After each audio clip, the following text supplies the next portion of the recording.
Mr. Speaker, time is up. It's time for the administration to quit stalling and make a decision on the Keystone XL pipeline project, the pipeline that comes from our friends in Canada, from Alberta, all the way down to my congressional district in southeast Texas, to the refineries in Port Arthur, Texas. The House has done its job this week by passing a bill to move this decision along. Now it's the Senate's turn to pass the bill so the administration can make a decision on the Keystone XL project that will create thousands of American jobs and decrease our dependence on unfriendly nations for energy. I commend my friend from Nebraska, Mr. Terry, for passing this legislation and being the spearhead of this legislation. All that has to happen is the State Department has to make a decision and the administration has to support that decision one way or the other. It's been 3 years for the administration to make a decision, yes or no, on the XL pipeline. It's time to fish or cut bait. Pick a horse and ride it. The administration must make, to me, an easy choice for this administration. Either they can force Americans to continue to rely on unfriendly foreign countries for our energy, like Venezuela and the Middle Eastern dictators, by depriving Americans of a reliable source of oil at a time when gas prices are around $4, or they can work with our friends in the North to supply over 1.4 million barrels of oil per day.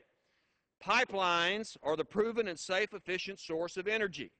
Best of all, this project creates thousands of jobs at a time when unemployment in this country is 9.2%, and it is climbing. I would think this job-creating, shovel-ready project, which my liberal friends always talk about, would be something they would support and the administration would support.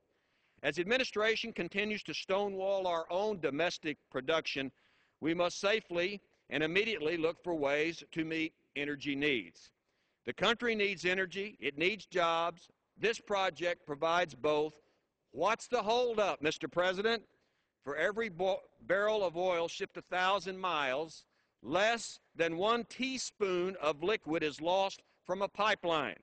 Transporting goods by pipeline has the lowest carbon footprint as compared with other transportation modes. Crude oil has to get to America some way.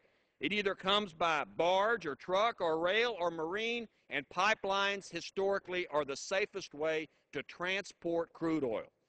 Attacking a pipeline on environmental grounds seems to be absurd to me.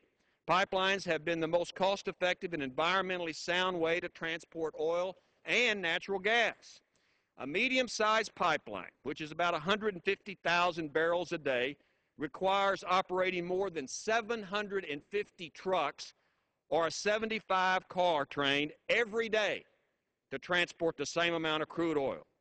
Transporting oil through a pipeline is far safer than using transportation by oil tankers. When an oil tanker has a major oil spill, millions of barrels of oil can be spilled in a matter of a few minutes, few hours, or just a few days. Nearly 500,000 miles of natural gas and crude oil pipelines are in the United States. 500,000 miles of pipeline.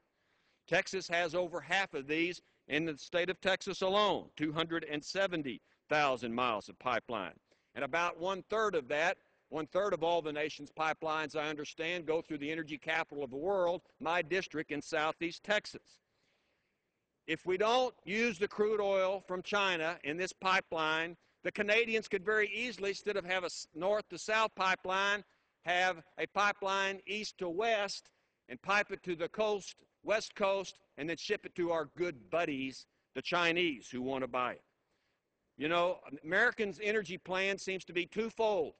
Send money to Brazil and let the Brazilians drill off their coast and we'll buy their crude oil. And the second part is make sure we use those cute little curly CFL light bulbs. And that's it.